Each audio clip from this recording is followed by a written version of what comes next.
তোমরা কি জানো মানুষ মারা যাওয়ার পর তার আত্মার কি হয়? একদিন নবী করিম সাল্লাল্লাহু আলাইহি সাল্লামের একজন সাহাবী মারা গেলেন। রাসূল পাক সাল্লাল্লাহু আলাইহি সাল্লাম ওনার জানাজা পড়ালেন।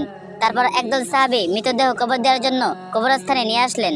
সবার সাথে আমাদের নবী করিম সাল্লাল্লাহু আলাইহি সাল্লাম হেঁটে হেঁটে আসলেন। দুজন সাহাবী কবর খুঁড়তে শুরু করলেন। সবাই মৃতদেহকে ঘিরে বসে আছেন। কবর খনন শেষ হওয়া পর্যন্ত অপেক্ষা করছেন। সবাই চুপচাপ, নীরব ও শান্ত একটি পরিস্থিতি।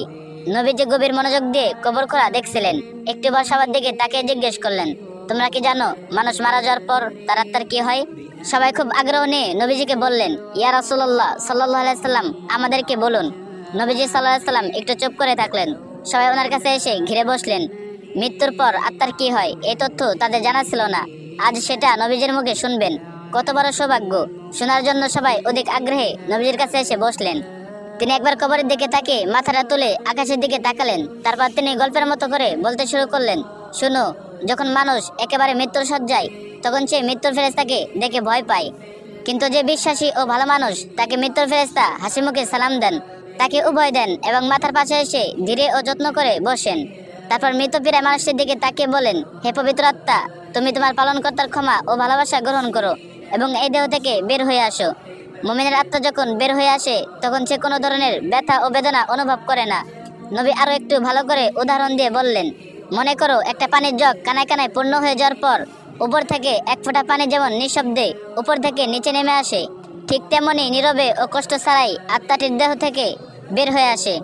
সে সময় দুজন অন্য ফেরেশতা বেহেশত থেকে খুব সুগন্ধি মাখানো একটা নরম সুতার চাদর নিয়ে আসেন এবং তার আত্মাটিকে সে চাদরে আবৃত করে আকাশের দিকে নিয়ে যান। তারা যখন আকাশে পৌঁছান, তখন ফেরেশতারা সে আত্মাটিকে দেখার জন্য এগিয়ে আসেন। কাছে এসে সবাই বলেন, সুবহানাল্লাহ, কত সুন্দর আত্মা, কি সুন্দর তার ঘিরান। তারপর সবাই জানতে চান, এই আত্মাটি কার? উত্তরে আত্মা বহনকারী ফেরেশতা বলেন, উনি হলেন ফুলান ইবনে ফুলান।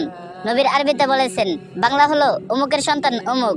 বাকি ফেরেশতা তখন আত্মাটিকে সালাম দেয়। তারপর আবার জিজ্ঞেস করে, উনি কি করেছেন? ওনার আত্মা এত সুঘ্রাণ কেন? আত্মা বহনকারী ফেরেশতা তখন বলেন, আমরা শুনেছি মানুষজন নিচে বলাবলি করেছে উনি একজন ভালো মানুষ ছিলেন, আল্লাহর ভালো বান্দা, অনেক দয়ালু, মানুষের অনেক উপকার করেছেন। এতটুকু বলার পর নবী একটু থামলেন। তারপর সবার দিকে ভালো করে দৃষ্টি দিয়ে ওনার কণ্ঠটা একটু বাড়িয়ে বললেন, এই কারণে বলছি, সাবধান, তোমরা কিন্তু মানুষের সাথে কোনো খারাপ ব্যবহার করবে না।